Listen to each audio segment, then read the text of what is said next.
pues tienen la primicia, hermanos, por haber venido a la reunión de matrimonios. Por ahí identifico a algunos hermanos o matrimonios que no conocemos, creo que vienen por primera vez. ¿Es el caso? Sí, hay algunos matrimonios invitados. Si es así, únicamente quisiéramos, si pudieran levantar su mano allá en su lugar, si alguien nos visita por primera vez, allá atrás, ¿verdad? Ok, ¿cuáles son sus nombres, perdón?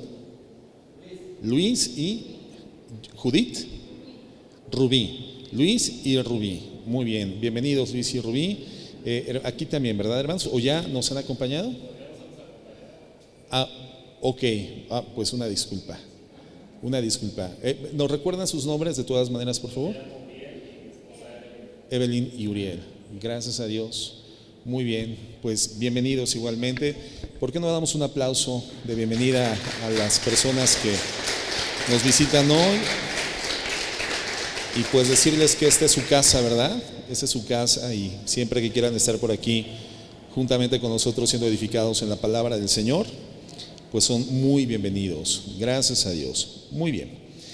Bueno, pues vamos a iniciar en esta noche con la exposición de la palabra de Dios, hermanos. El tema del matrimonio es un tema siempre primordial, es un tema de base, es un tema de fundamento.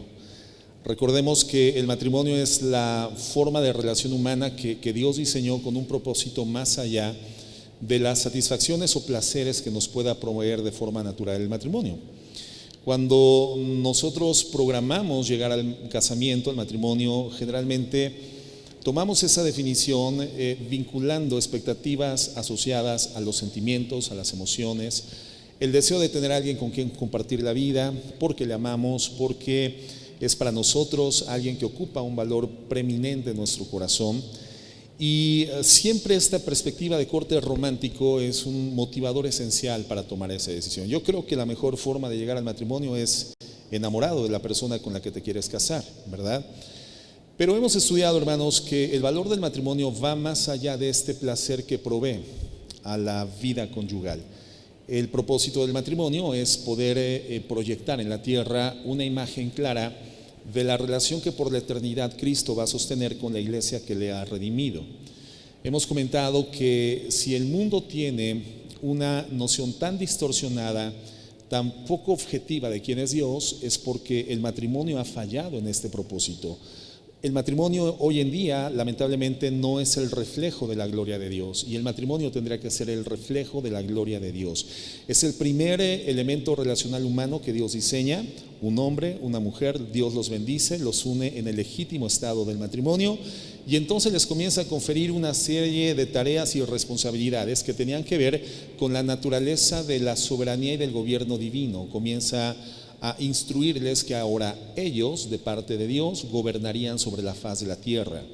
Por lo tanto, el matrimonio ha sido llamado a reflejar la gloria de Dios, algo muy importante y muy preeminente del carácter de nuestro Dios. Entonces, cuando hablamos de matrimonio, estamos hablando de algo que fundamenta la vida de la sociedad, evidentemente de la familia. El matrimonio es el fundamento mismo de las relaciones sociales que Dios ha diseñado. Y de todos los tipos de relación que como seres humanos podemos llegar a desarrollar, pues evidentemente, por lo que hemos comentado, la relación matrimonial es la que requiere más cuidado, una mayor atención. ¿Quién de nosotros ha escuchado en algún momento decir a alguien: mira, ese es mi ex papá? O mira, esa señora que va caminando por ahí es mi ex mamá. O mira, ese joven que va en la otra acera de la calle es mi ex hermano. Son expresiones que no existen, pero ¿cuántas veces hemos escuchado hablar de alguien sobre su ex esposo o su ex esposa? Y esta es una de las más preciosas relaciones humanas que somos llamados a cuidar, a procurar y a conservar. Pero no es una relación barata, hermanos, no es una relación económica, no es una relación de poca monta. De todas las relaciones, el matrimonio es la que demanda más cuidado, requiere ser procurada de forma correcta porque corre el riesgo de perderse. El matrimonio fue diseñado por Dios en una forma indisoluble, pero la verdad es que el ser humano ha definido mecanismos que pueden llegar a la ruptura matrimonial, llevar a la dilución de una relación matrimonial. Es la relación más importante entre los seres humanos. Es más importante que la relación entre un padre y un hijo, una madre y su hijo. La relación entre un esposo y una esposa es la más importante, pero es una relación delicada y puede llegar a perderse. ¿Por qué es indispensable la palabra de Dios, hermanos, para procurar y cuidar la relación matrimonial? Bueno, porque Dios es el diseñador del matrimonio, Dios es el diseñador de ese vínculo relacional, y porque en su palabra, por tanto, ha dejado inscritas todas las formas y todos los principios que deben de ser aplicados para darle el tratamiento correcto, el cuidado apropiado a la vida matrimonial. En la Biblia encontramos los principios que sostienen y que llevan a alcanzar el objetivo que Dios ha diseñado para el matrimonio. Entonces, un matrimonio que se desarrolla, que se instaura y se pretende llevar a un desarrollo disociado de la palabra de Dios, es un matrimonio inequívocamente destinado al fracaso. Y puede ser que esa relación matrimonial nunca en términos sociales se disuelva, pero en términos morales, en términos espirituales, en términos relacionales, en términos emocionales, una relación que no está fundada en la Biblia finalmente llega a la muerte. Un matrimonio sin la Biblia está destinado a morir, y pueden estar juntos toda la vida, pero estar muertos en su relación.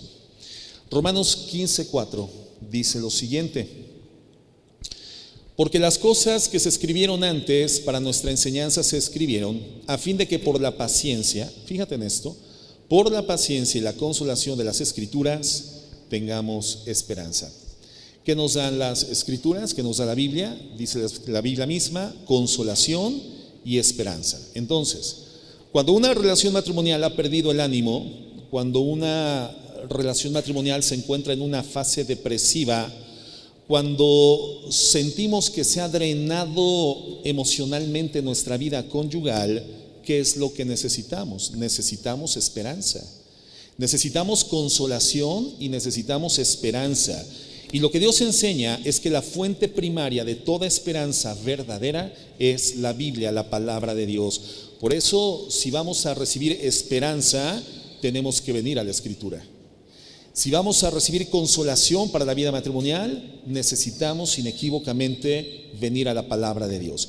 Pero en este proceso de cambio, el Espíritu Santo tiene un rol fundamental. Romanos 15:13 dice así: y el Dios de esperanza os llene de todo gozo y de paz en el crecer, para que abundéis en esperanza por el poder del Espíritu Santo. Entonces encontramos dos elementos sobrenaturales que trabajan de forma conjunta, que coadyuvan para podernos dar esperanza: la palabra de Dios y el Espíritu Santo.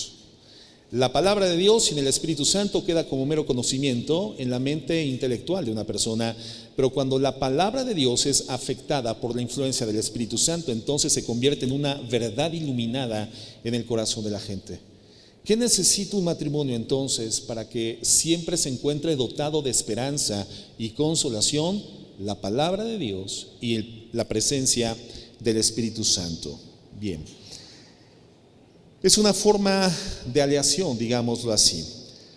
Cuando asistimos a una boda, generalmente, hermanos, un texto bíblico que es imprescindible es Efesios capítulo 5, porque es ahí donde justamente Pablo habla sobre cómo los esposos deben de amar sacrificialmente a sus esposas como Cristo amó a la iglesia, y cómo las esposas tienen que respetar a sus maridos. Digamos que esa es una porción escritural que detalla, delinea de manera muy clara, muy distinguible, cuál es la participación del hombre en el matrimonio, siendo un tipo de Jesucristo, alguien que refleje el carácter de Cristo, y cómo la mujer es llamada a ser alguien que refleje el carácter de la iglesia. Y por eso yo comentaba al principio, el matrimonio ha sido llamado por Dios para reflejar la relación que por la eternidad Cristo va a sostener con la iglesia que redimió con su propio sacrificio. En el matrimonio el hombre es un tipo de Cristo y la mujer es un tipo de iglesia. Y esto viene en Efesios capítulo 5. Pero si no conocemos y entendemos el capítulo 4, que es el antecedente, no vamos a poder jamás amar a nuestras esposas como Cristo amó a la iglesia y se entregó a sí mismo por ella. Y la mujer jamás podrá llegar a respetar al marido como la iglesia es llamada a respetar a su Redentor. Y entonces vamos a tener esposos siempre batallando con un amor que tiende más bien a ser egoísta, un amor que busca la gratificación personal, y a mujeres batallando con la dificultad que representa su condición natural el sujetarse voluntariamente al marido y respetarle. Y esta es la escena más frecuente entre los matrimonios: hombres egoístas en su forma de vida y mujeres irrespetuosas en su conducta hacia los maridos. Si algo le cuesta trabajo a la mujer en forma natural es rendir una conducta de sumisión voluntaria a su autoridad y de respeto, y al hombre le dificulta mucho el tema del amor sacrificial porque está acostumbrado a vivir para sí mismo, y entonces tenemos graves problemas. Y estos, hermanos, se registran al interior de relaciones matrimoniales cristianas que están siendo edificadas constantemente por vía de la oración, la devoción escritural o la vida congregacional. Están siendo encaminadas al conocimiento del deber ser, y sin embargo dentro de los hogares cristianos identificamos grandes peleas y grandes conflictos para poder entender los roles y entender la forma productiva de participar en el vínculo matrimonial. Entonces, Efesios 4, hermano, es una escritura fundamental. Y vamos a leerlo, por favor, a partir del verso 25. ¿Qué nos dice Efesios 5? Que el hombre tiene que amar a su mujer como Cristo amó a la iglesia y se entregó a sí mismo por ella, para presentársela como una iglesia gloriosa, sin arruga ni cosa semejante. Y la mujer tiene que respetar al marido. Pero Efesios 4 nos da el antecedente. ¿Cómo podemos lograr eso? Dice lo siguiente: por lo cual, desechando la mentira, hablad verdad cada uno con su prójimo, porque somos miembros los unos de los otros. Airaos, pero no pequéis, no se ponga el sol sobre vuestro enojo, ni deis lugar al diablo. El que hurtaba no hurte más, sino trabaje haciendo con sus manos lo que es bueno, para que tenga que compartir con el que padece necesidad. Ninguna palabra corrompida salga de vuestra boca, sino la que sea buena para la necesaria edificación, a fin de dar gracia a los oyentes. Y no contristéis al Espíritu Santo de Dios, con el cual fuisteis sellados para el día de la redención. Quítense de ustedes toda amargura, todo enojo, ira, gritería y maledicencia y toda malicia. Antes bien, sean benignos unos con otros, misericordiosos, perdonándoos unos a otros como Dios también os perdonó a vosotros en Cristo. Si nos damos cuenta, parecería que este texto, hermano, no tiene nada que ver con la vida matrimonial, pero en términos generales está hablando de la forma de comportamiento en la vida cristiana. Entonces, nunca vamos a poder tener un matrimonio cristiano si no estamos viviendo de la forma en la que este pasaje lo está describiendo. Efesios 4 nos habla en términos generales sobre la forma y conducta en la vida de un hijo de Dios, una persona redimida por la gracia. Y Efesios 5 comienza a particularizarlo en el ambiente, en el medio ambiente del matrimonio. Por lo tanto, vivir de la forma que nos está describiendo Efesios 4, de esta manera que acabamos de leer, es básico para que podamos tener un matrimonio bíblico. No sé si me estoy explicando, hermanos. ¿Sí? Bien. Entonces, para que podamos amar a una esposa como Cristo amó a la iglesia, y para que una esposa pueda respetar a su marido y someterse a él como al Señor, primero tenemos que edificar estos pilares en nuestra vida personal y familiar. Todos los matrimonios, hermanos, tienen problemas, ¿cierto o no? O aquí habrá algún matrimonio que diga: no, pastor, ¿pero qué? ¿A qué se está refiriendo? ¿Problemas? ¿Qué es eso? ¿Alguno de los matrimonios presentes jamás ha tenido un conflicto, una complicación, un problema, un enfrentamiento, una disensión, un distanciamiento, un divorcio emocional? Si es así, levante por favor la mano ese matrimonio y los pasamos aquí al púlpito para darles un aplauso de felicitación y que nos firmen las Biblias a todos al final del servicio. ¿Conocemos los problemas en el matrimonio, cierto o no? Por supuesto que sí. Los problemas son absolutamente inevitables. Pero el punto, hermanos, no es lo problemático que pueda llegar a ser el matrimonio. Un buen matrimonio no es un matrimonio que no tiene problemas, sino es el matrimonio que sabe darle proceso a los problemas. sabe darle el tratamiento correcto a los problemas, sabe cómo tratar los problemas y sabe cómo resolver los problemas.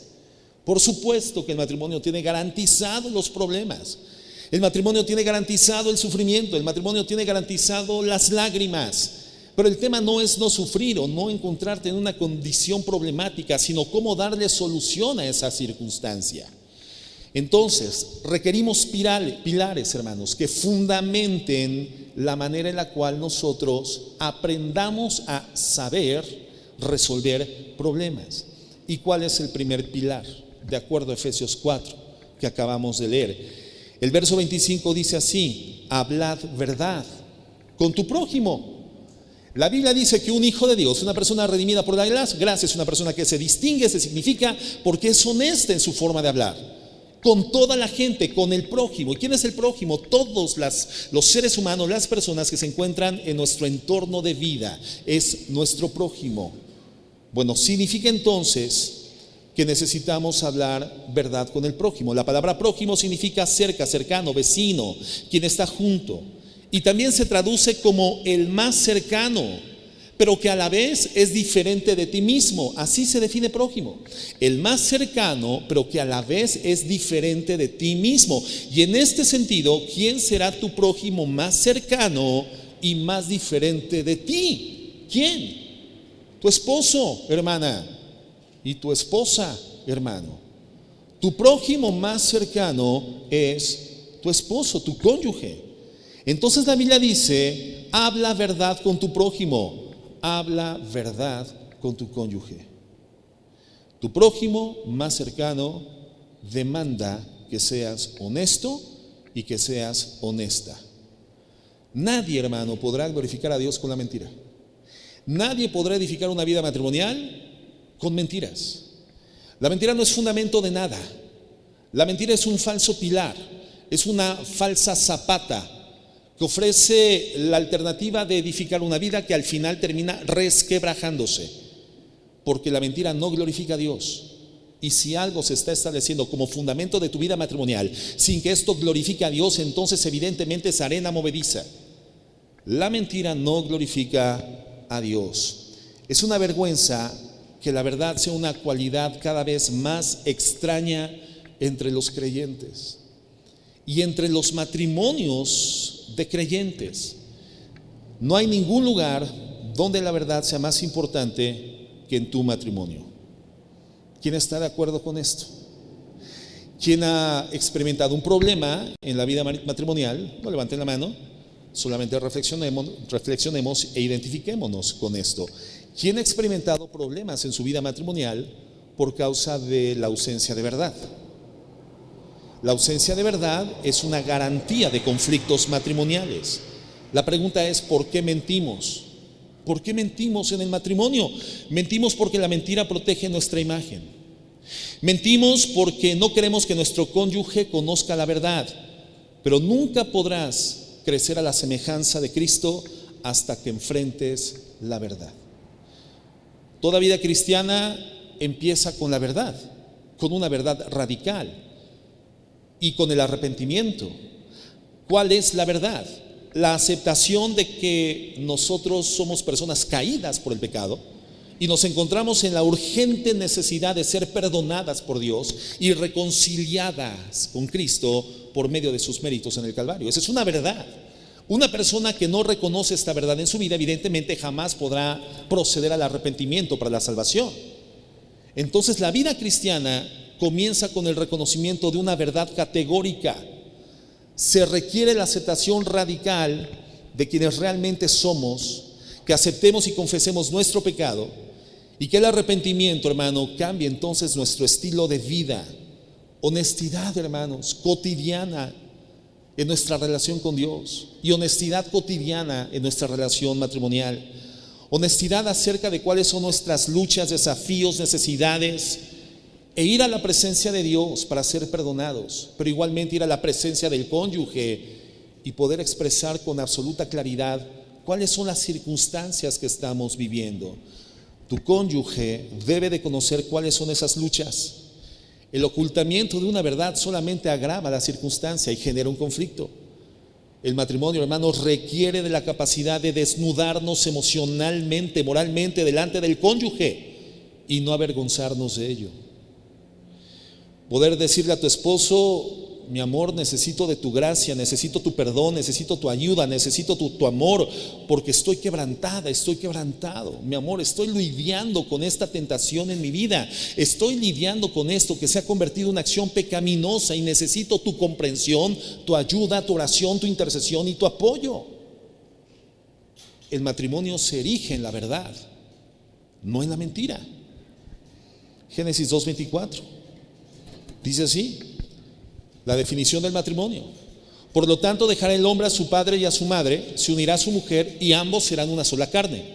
Y fíjate el 25, y estaban ambos desnudos, Adán y su mujer, y no se avergonzaban. Esta desnudez evidentemente era física, pero también se refiere a una desnudez moral y espiritual, en donde ella no le ocultaba nada a él y él no le ocultaba nada a ella, y en esa desnudez no encontraban motivo de vergüenza, porque había honestidad y había verdad. Entonces, algo que debemos de evitar en el matrimonio, hermanos, es proteger la imagen y evitar las consecuencias. Hermano, no le mientas a tu esposa. Hermana, no le mientas a tu esposo. No intentes hacer algo que no es correcto delante de Dios y delante de Él a escondidas, a hurtadillas, en la oscuridad, en la tenebra, en la penumbra. No lo hagas. Si no lo puedes hacer a la luz, renuncia a hacerlo, porque si no estarás obligado a mentir para poder desarrollarlo. No mientas. La mejor forma de combatir eficazmente la mentira en el matrimonio es no hacer cosas que se tengan que ocultar después, porque la mentira, hermanos, es el fundamento falso de una relación que terminará en una condición miserable, en la destrucción. Somos llamados a edificar nuestros matrimonios en la honestidad. ¿Qué otro elemento menciona Efesios 4 que acabamos de leer? Serenidad. Un matrimonio requiere de serenidad. ¿Qué significa esto? Aprender a lidiar de forma correcta con nuestras emociones. ¿Alguien ha tenido en algún momento un conflicto matrimonial, una disensión o un divorcio emocional porque el cónyuge no supo manejar sus emociones o tú no supiste manejar las propias? Creo que todos hemos experimentado esto, ¿no? ¿Cuántas veces te has sentido herida, hermana, porque tu marido no supo controlar sus emociones, no fue sereno? ¿O cuántas veces heriste el corazón de tu esposo porque no fuiste serena? ¿Y qué dice la Biblia? Serena, morena, quieta, aprieta. Bueno, no dice eso la Biblia, pero sí nos llama a la serenidad. Debemos de ser serenos. El versículo 26 nos da esta información. Nos enseña que la ira no necesariamente es algo pecaminoso. Dice, airaos, o sea, enójense, pero no pequen. Enójense, pero no pequen. Y esto lo vemos muy bien ilustrado con nuestro Señor Jesucristo. En diferentes momentos en los evangelios vemos al Señor Jesucristo airado, enojado contra los fariseos, pero sin haber cometido pecado. Se enojó contra los cambistas en el templo, les volcó las mesas literalmente y esparció a los animales que se estaban vendiendo para los sacrificios. Sin embargo, en esto no existió pecado en el Señor Jesucristo. Las emociones, hermanos, no necesariamente son buenas o malas. Las emociones, digamos que son neutrales. La pregunta no es qué es lo que sientes, sino qué es lo que haces con lo que sientes. ¿Qué es lo que haces cuando lo sientes? Así que es imposible no enojarse en el matrimonio, pero podemos enojarnos sin pecar. Podemos enojarnos con santidad, con integridad. Y Pablo nos da este consejo: no se ponga el sol sobre tu enojo. Esto implica que debemos de ser conscientes de nuestras emociones y trabajar con ellos en forma apropiada, no pecaminosamente, para evitar que una emoción negativa como el enojo se convierta en un pecado, prolongándose en el tiempo. Esto lo hemos comentado muchas veces en la iglesia. ¿En qué momento el enojo se convierte en pecado? Por dos vías. Cuando lo prolongas en el tiempo, porque el enojo prolongado en el tiempo se constituye en amargura, y la amargura ya es un pecado, genera rencor, resentimiento, una indignación pecaminosa y el deseo inevitable de venganza. Y la Biblia dice, no te vengues por ti mismo, deja la ira y la venganza en las manos de Dios. No pagues a nadie mal por mal, no seas vencido de lo malo, vence con el bien el mal. Entonces, la amargura es el resultado de un enojo prolongado en el tiempo. La amargura ya es pecado, el enojo por sí mismo no. Entonces, ¿cómo logramos que el enojo lo podamos experimentar y aún hacer presente probablemente en alguna forma de relación matrimonial sin que se convierta en pecado, evitando que este se prolongue en el tiempo? Y el enojo se convierte en pecado cuando le pones palabras o cuando le pones acciones. Un enojo manifestado con palabras hirientes o acciones violentas se ha convertido en pecado. No se ponga el sol sobre tu enojo. Miren, mi esposa y yo frecuentemente atendemos consejerías matrimoniales que cuando exponen sus problemas manejan una larga lista muy detallada de las cosas que les han herido mutuamente. Gente que se aferra al enojo, gente que ha decidido atesorar más su propia ira que la vida de su esposa o la vida de su esposo.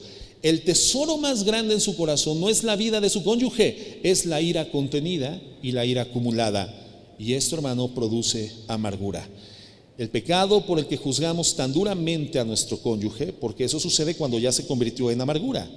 Tú estás acusando constantemente a tu cónyuge de forma permanente y perdiste de vista que ese pecado o ese error ya fue juzgado por Cristo en la cruz del Calvario, ya fue perdonado por Cristo en su sangre derramada en la cruz del Calvario, y nosotros nos aferramos a aquello que Cristo ya perdonó, y por lo tanto creemos con el enojo contenido y prolongado en el tiempo que somos más justos que Dios y más santos que Dios, y eso, hermano, es soberbia, y la soberbia también es pecado.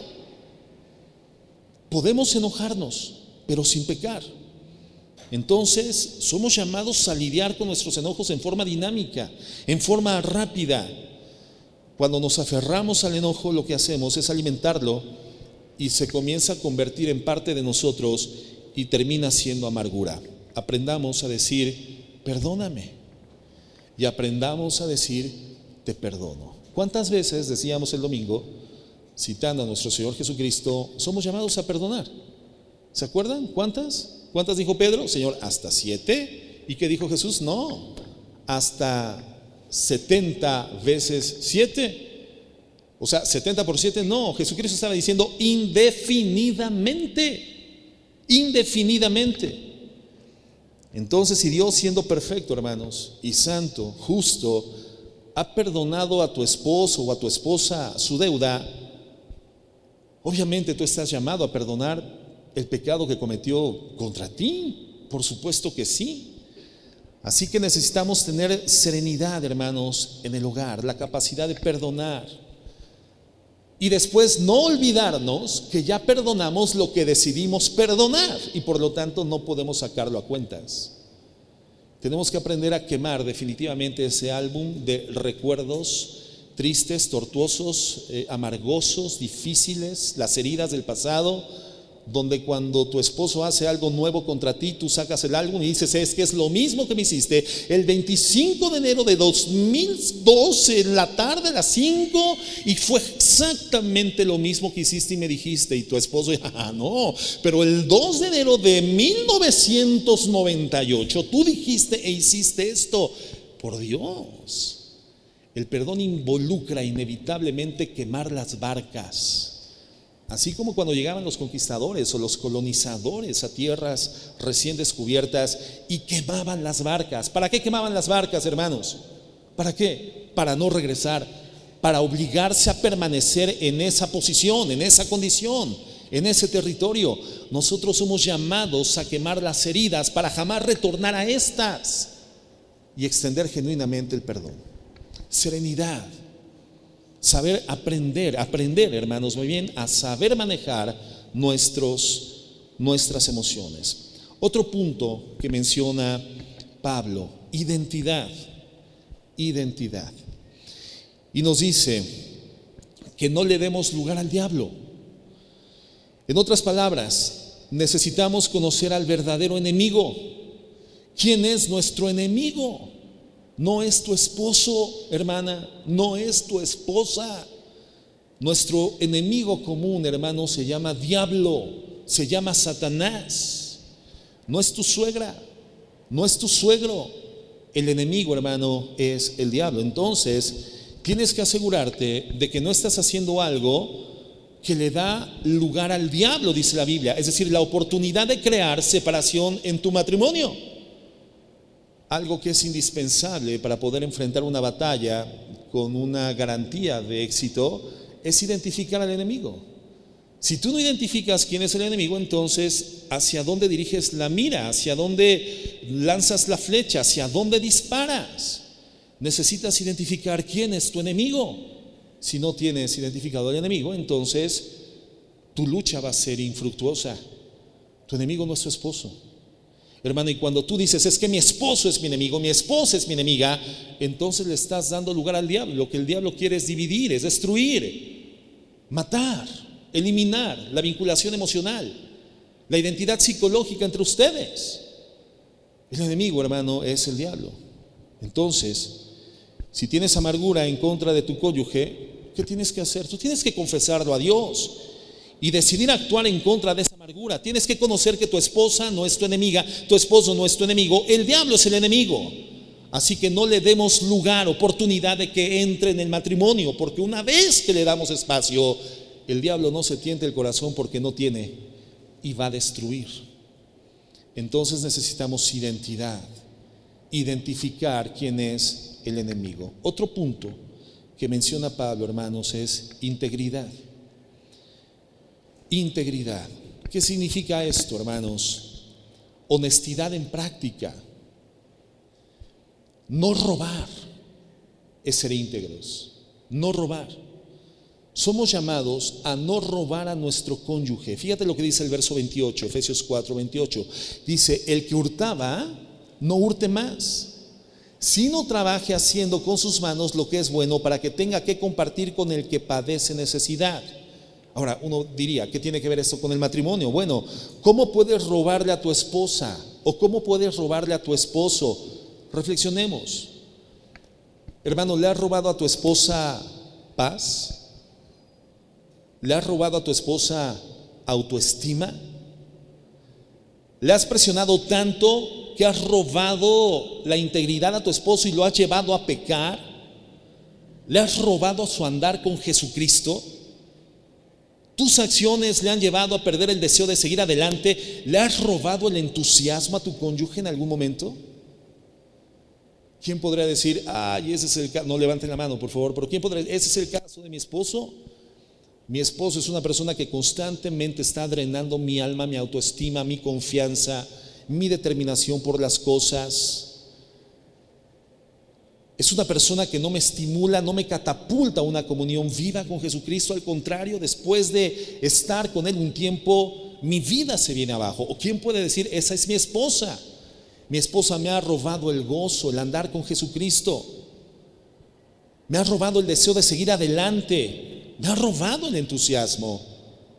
¿Alguien se ha sentido, no levanten la mano, pero alguien se ha sentido robado por su cónyuge aquí? ¿Cuántas veces el problema es ese? Es la persona con la que menos desearías estar. Es la persona a la que menos desearías compartirle una problemática, una circunstancia, un desafío, una meta en tu vida, porque de antemano sabes que te va a robar el entusiasmo, va a herir tu autoestima.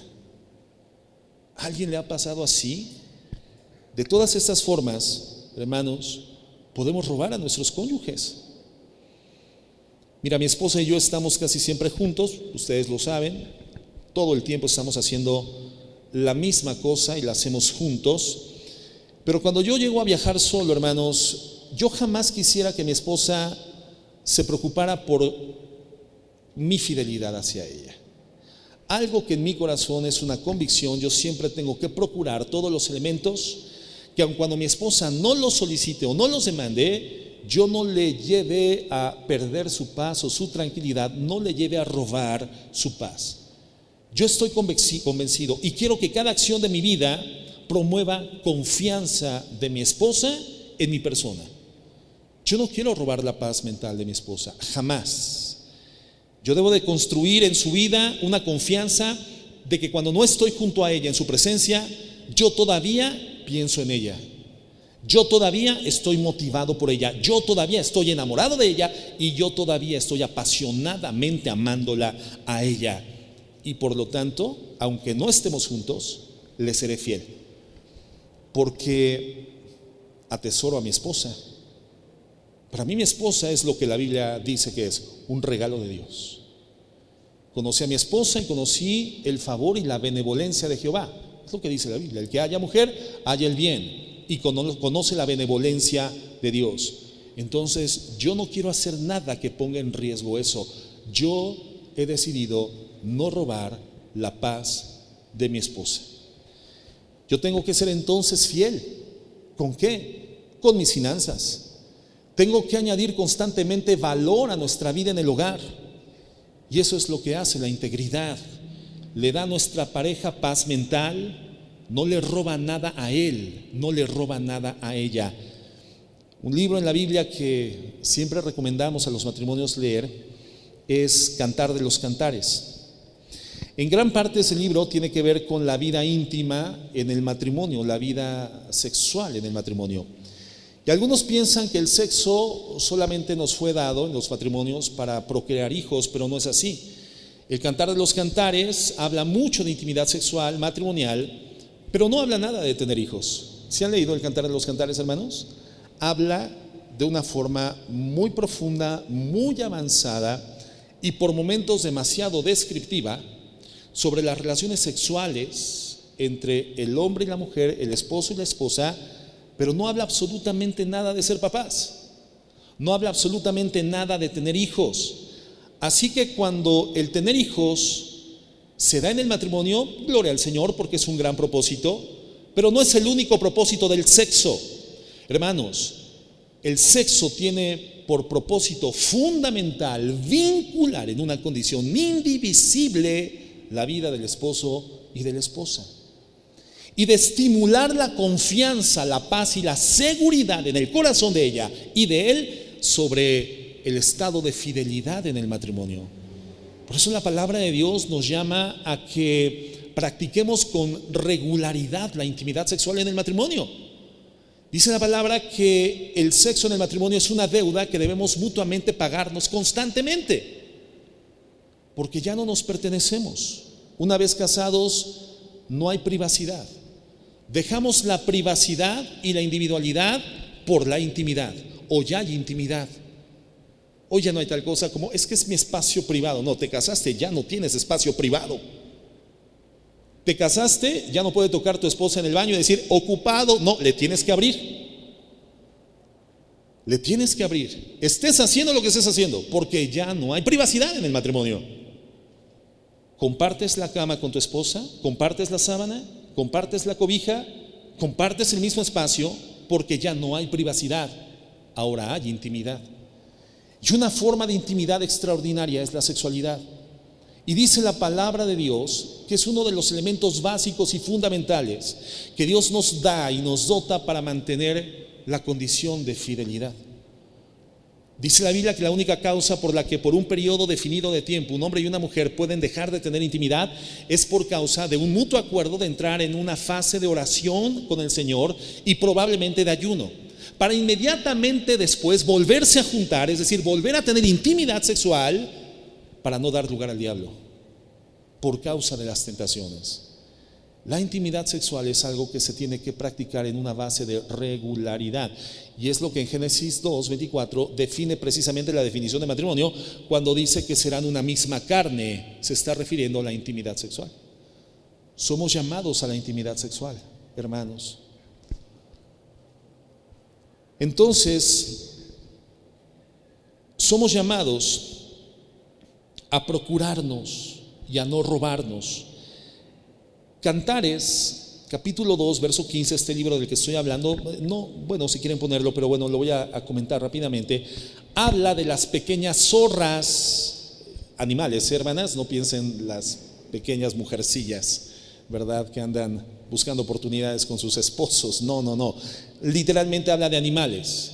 Las pequeñas zorras que comen el fruto de los viñedos Y entonces el fruto de los viñedos no se encontraba en las zonas altas, sino en las zonas bajas.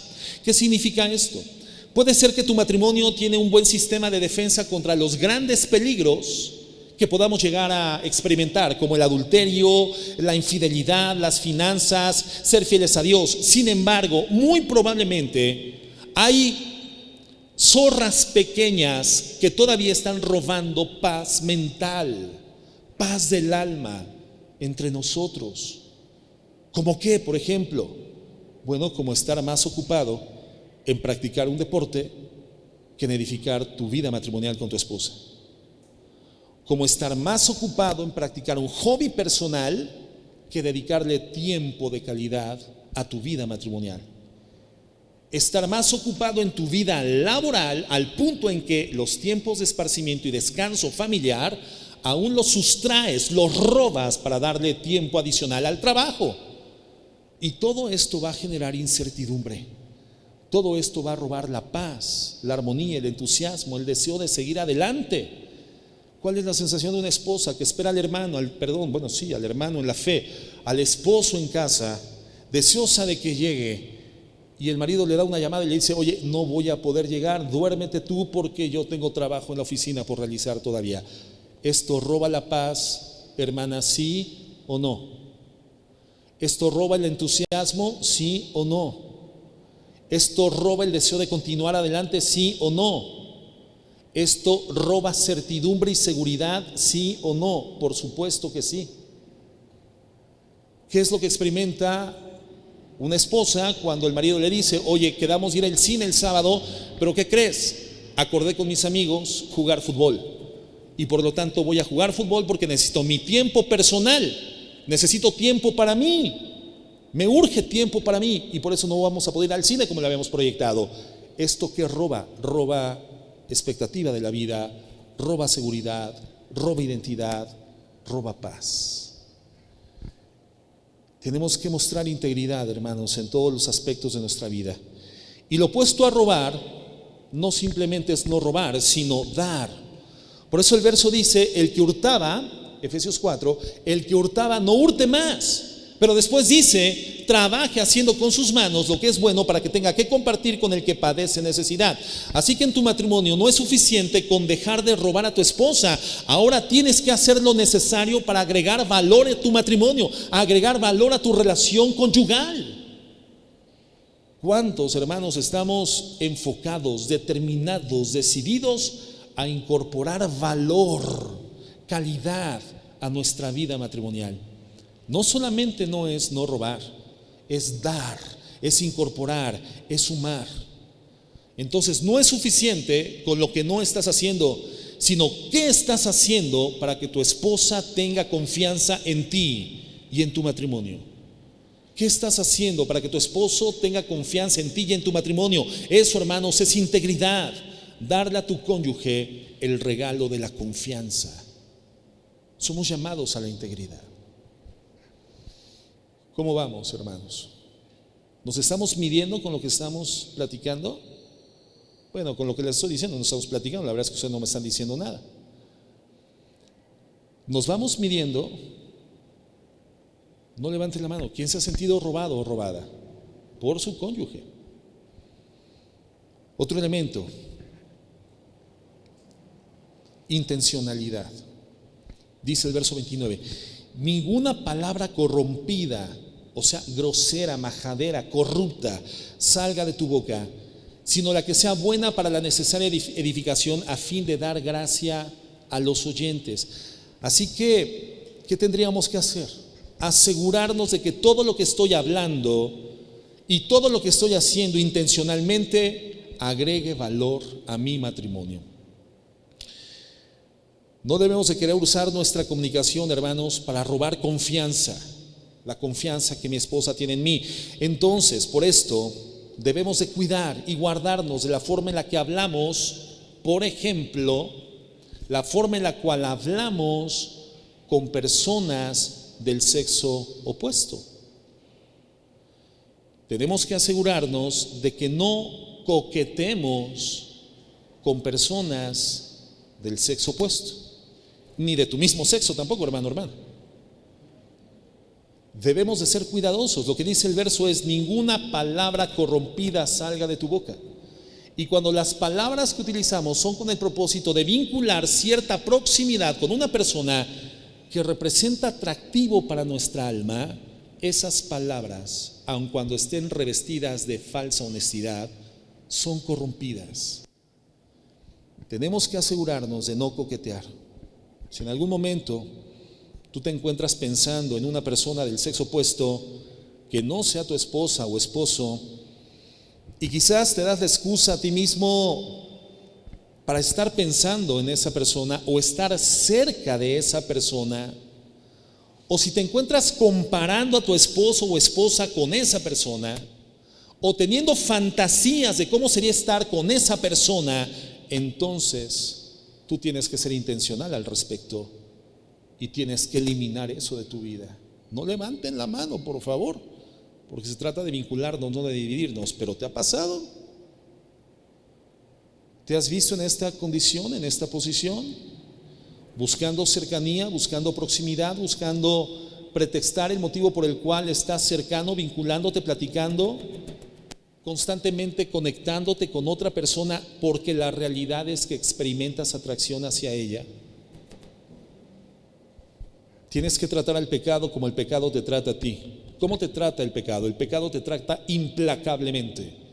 Nosotros tenemos que ser implacables con el pecado. Proverbios 9:13 dice así: la mujer insensata es alborotadora, es simple e ignorante. Se sienta en una silla a la puerta de su casa, en los lugares altos de la ciudad, para llamar a los que pasan por el camino, que van por sus caminos derechos. Y dice a cualquier simple: ven acá.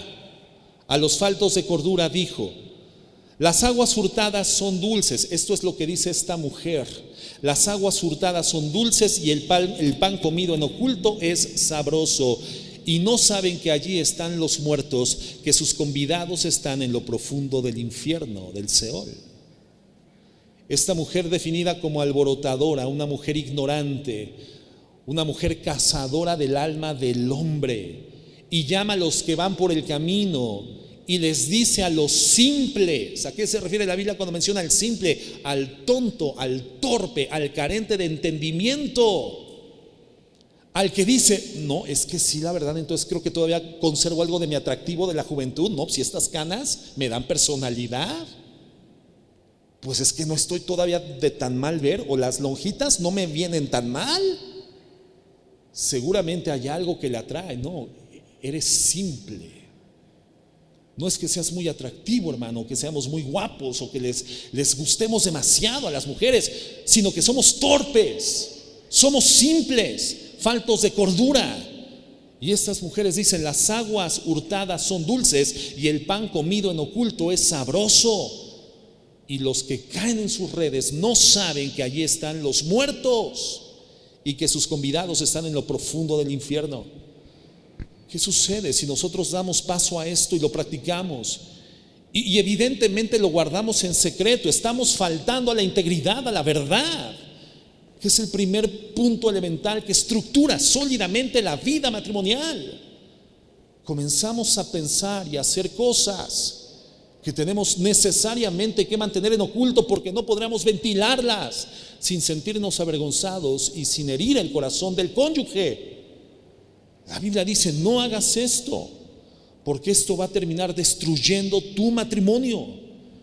Siempre que esto suceda, tienes que ser honesto y buscar ayuda espiritual. Tienes que ir con la consejera espiritual, en este caso, en esta congregación, mi esposa, la pastora, si eres mujer, o en este caso conmigo, si eres hombre. Busca ayuda espiritual. Cuando tú le quitas el secreto a esos pensamientos, entonces comienzan a ser tratados eficazmente hasta desaparecer. La estrategia de Satanás es que tú mantengas y alimentes ese pensamiento en tu corazón en oculto. Pero en el momento en el cual es arrojada la luz sobre ese pensamiento, inevitablemente comienza a disiparse. Pero tenemos que ser intencionales, no ponernos en esas situaciones, no reunirnos en privado con una persona del sexo opuesto, a menos que sea tu mamá, tu tía, tu hermana o tu abuelita. Lo hemos comentado tantas veces. Tú vas manejando, hermano, y de repente ves a una hermana de la congregación, y entonces, como eres un caballero y eres un hombre que ve la necesidad ajena y haces lo que sea necesario para cubrirla, decides darle un aventón a la hermana, decides darle un ride. Hermana, ¿cómo está? Dios le bendiga, hermana Torcuata. Mire, súbase, ¿a dónde va? Yo voy para allá, yo la llevo y ni siquiera vas para allá. Pero esto está alimentando tu ego. Eso está alimentando un deseo oculto, algo maligno de origen. Y la subes a tu auto. Y no solamente estás compartiendo privacidad, sino intimidad, porque hay dos personas dentro de una cabina sin que nadie más las vea, ni oiga lo que están haciendo y viendo o diciendo. Por lo tanto, hermanos, estás comenzando a caminar en esto. Así esté el aguacero en pleno y la hermana se esté mojando y tú vayas solo en tu auto, tú no puedes hacer eso. A tu auto, cuando vas solo, solamente se sube tu esposa, tu hija, tu mamá, tu abuelita y tu tía, pero nadie más.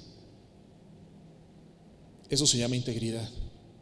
Y si eres una mujer y ves al hermano de la congregación, igualmente, a tu carro tiene que subirse tu esposo, tu papá, tu hijo, tu tío y nadie más. Ay, qué exagerado. No, lo exagerado son las rupturas matrimoniales que derivan de ese tipo de circunstancias equivocadamente razonadas.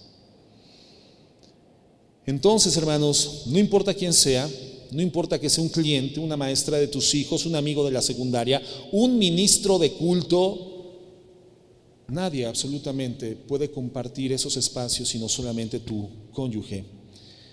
Y esto te va a llevar entonces a no tener secretos con tu cónyuge, no tener secretos con tu esposa. No compartas detalles de tu vida, no compartas detalles de tu intimidad con una persona del sexo opuesto. Es imposible ser el confidente de una mujer sin terminar racionalmente ligado en sentimientos con ella.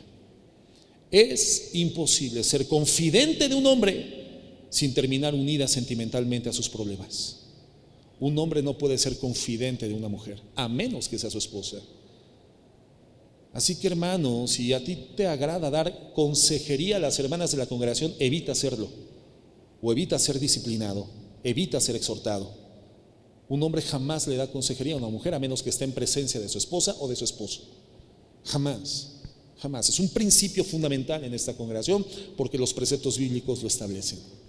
Yo doy consejería a hombres o a matrimonios. Mi esposa da consejería a mujeres y conmigo también a matrimonios, pero jamás hacemos consejerías con personas del sexo opuesto, y menos en privado, y menos en intimidad. Jamás verás a una mujer sentada sola en mi oficina. ¿Sabes por qué? En primer lugar, porque no tengo oficina. Y en segundo lugar, porque es un principio fundamental de vida bíblica que nosotros hemos determinado por integridad y por santidad. Es imposible que no termines relacionándote sentimentalmente con una mujer de la que te hiciste su confidente. Vas a terminar vinculado emocionalmente con esa mujer. Nunca creas que eres suficientemente fuerte para sobrellevar una situación así.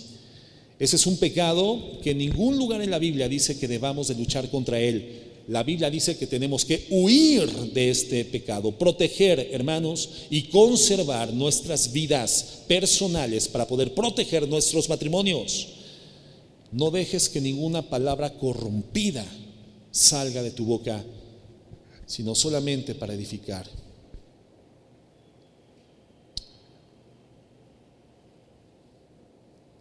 Quiero llegar a la parte final. Punto 6. Un matrimonio debe de tener espiritualidad, dice Efesios 4:30. Y no contristéis al Espíritu Santo de Dios, con el cual fuisteis sellados para el día de la redención. Cuando se contrista al Espíritu Santo, cuando Él ve nuestros matrimonios en escenas de conflicto, inevitablemente va a dejar de manifestar su potencia, su vigor santificante en nuestras vidas. Tu matrimonio tendrá que ser un matrimonio espiritual, deseando llevar gozo al Espíritu Santo, porque Él nos ha sellado con un propósito, y es presentarnos sin mancha en el día de la redención delante de Dios. Y de esa forma nuestro matrimonio tendrá que estar sellado el uno al otro, unidos en Cristo hasta el día de la muerte. Porque el matrimonio, hermano, se disuelve solamente por la muerte. Y para eso necesitamos intimidad con Dios, individual, e intimidad con Dios matrimonial. Solo ahí, hermanos, podemos equiparnos para manejar cualquier dificultad de la vida, porque Dios nos ha dado todo lo que necesitamos, dice la Escritura, para la vida y para la piedad.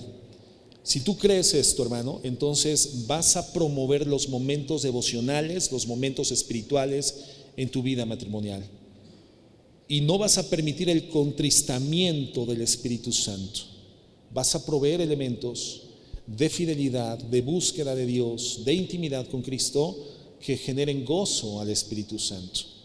Y en séptimo lugar, sensibilidad.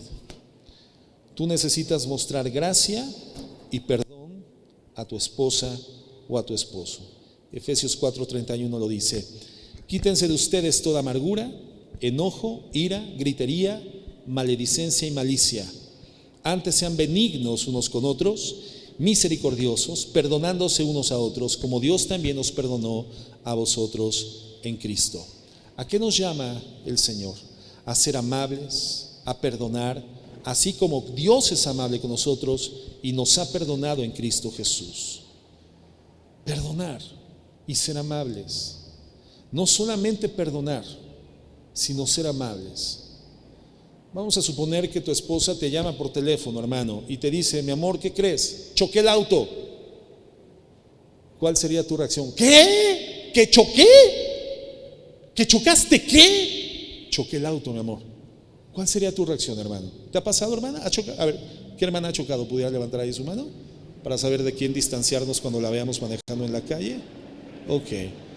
Ahora, no nos comentes, pero ¿cómo ha reaccionado tu esposo? ¿Qué te pasó? ¿Por qué lo hiciste? ¿En qué pensabas? Si te he dicho 1000 veces, eres una cafre, eres una inconsciente. O eres alguien que responde: mi amor, ¿y cómo estás tú? ¿Te sucedió algo? ¿Te lastimaste? ¿Contra quién chocaste? ¿O contra qué chocaste, mi amor? ¿Cómo estás? Y al final, ¿quedó algo del auto, mi amor? ¿Cómo reaccionas? Tú podrás decir: ¿qué hiciste? O podrás decir: mi amor, no importa. Lo importante es que tú estés bien. ¿Cómo reaccionas, hermano? ¿Cómo reaccionas?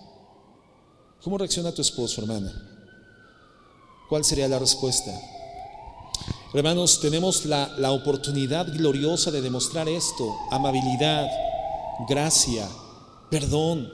De decir: Dios me ha perdonado todos mis pecados, por lo tanto yo puedo perdonar todos los pecados a mi esposa. Yo quiero la forma en la que mi esposa se sienta ministrada con gracia de mi parte. Yo quiero esa forma de comportamiento, de conducta, de habla, de pensamiento, de acción, donde mi esposa se sienta tranquila, en gozo, en paz y en tranquilidad. Cuando dos creyentes, hermanos, se someten a Dios y deciden que la felicidad no será la meta en su matrimonio, sino que deciden que la gloria de Dios será la meta de su vida conyugal, entonces Dios les va a permitir hacer eso, pero también les va a permitir llevar gloria a su nombre. Y en el proceso de glorificar a Cristo, sabiendo que Dios se agrada de nosotros, es muy probable que la felicidad también llegue. Pero llegar como un producto, llegar a la vida eterna con el Señor Jesucristo, con elementos producidos, producto de gloria para su nombre. No vamos buscando la felicidad. El matrimonio no es para encontrar la felicidad, ni es para buscarla juntos. Es más, si tú no eres previamente feliz con Cristo, jamás vas a experimentar la felicidad en el matrimonio. Una persona preparada espiritualmente para casarse es la persona que no busca casarse para ser feliz, ya es feliz con Cristo y entonces ahora necesita a alguien con quien compartir la felicidad. La felicidad no es una meta, la felicidad es un derivado de la gloria que a Cristo le está proveyendo tu matrimonio.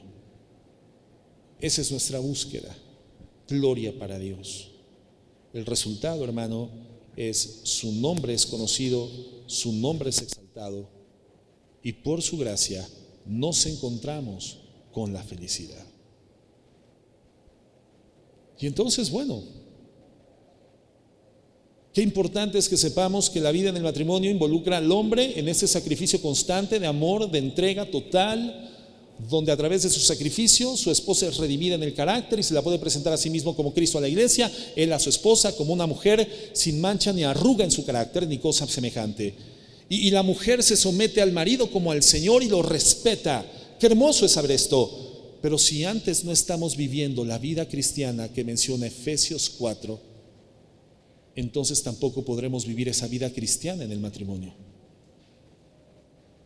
Efesios 5 será una expectativa de alto nivel que tendremos en la mira, en la perspectiva, en el conocimiento teórico intelectivo, pero jamás lo podremos llevar a la práctica si no somos personas honestas, verdaderas, con la identidad correcta, que logramos identificar quién es el objetivo y el enemigo y entendemos que nuestro cónyuge no es nuestro enemigo.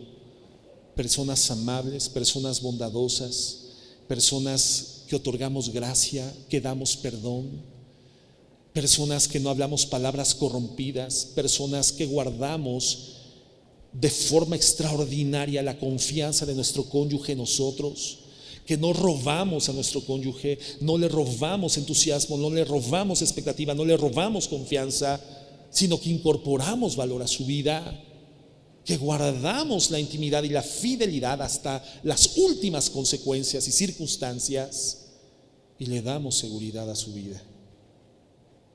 Así se vive la vida cristiana y así se vive el matrimonio que Dios bendice, el matrimonio que glorifica a Dios.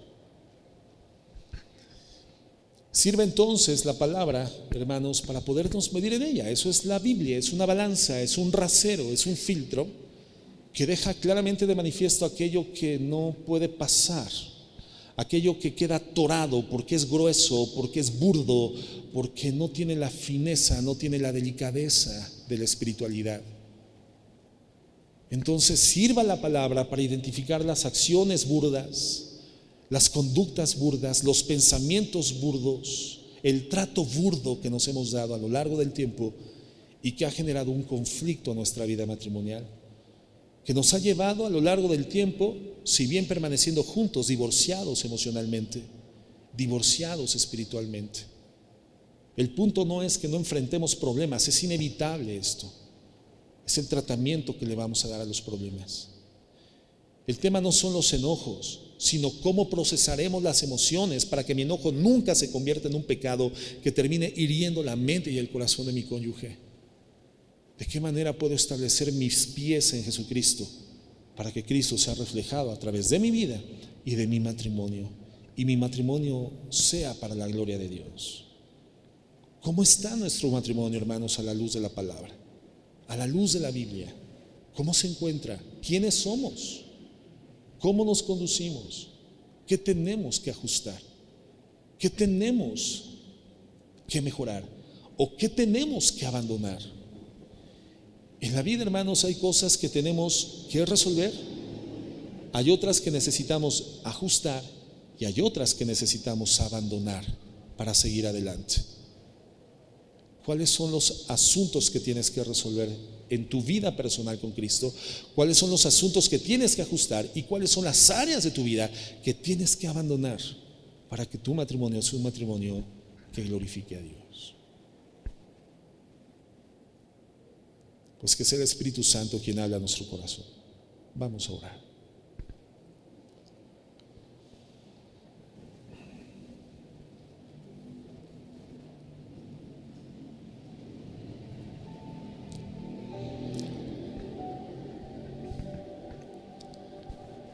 Señor, gracias por recordarnos esta verdad.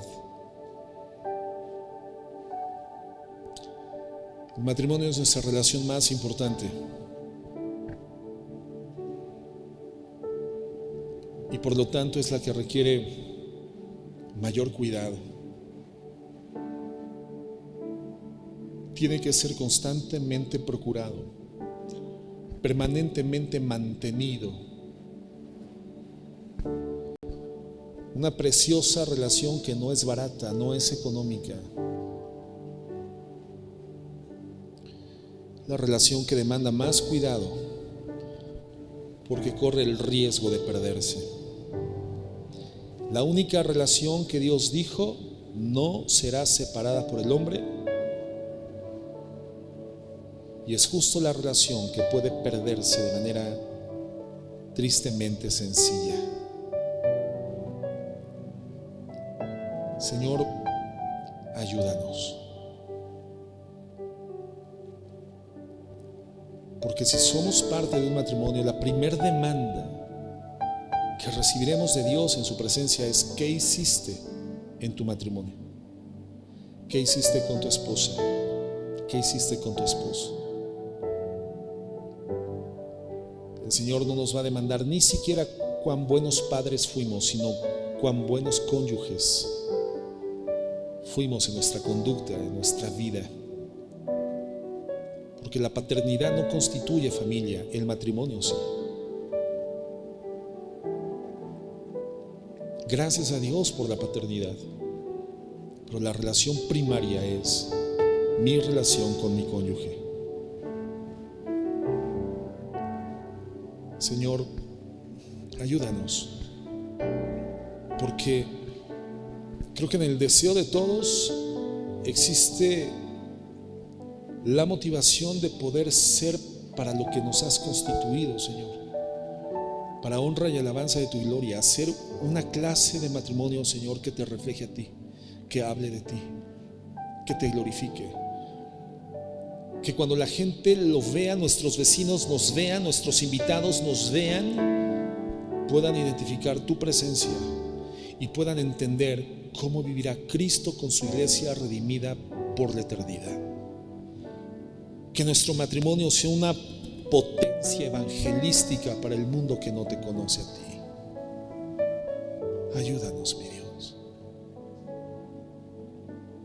Y en esas áreas, Señor, que hoy hemos revisado y en las que hemos fallado, perdónanos y ayúdanos. En el nombre de Jesús. Amén.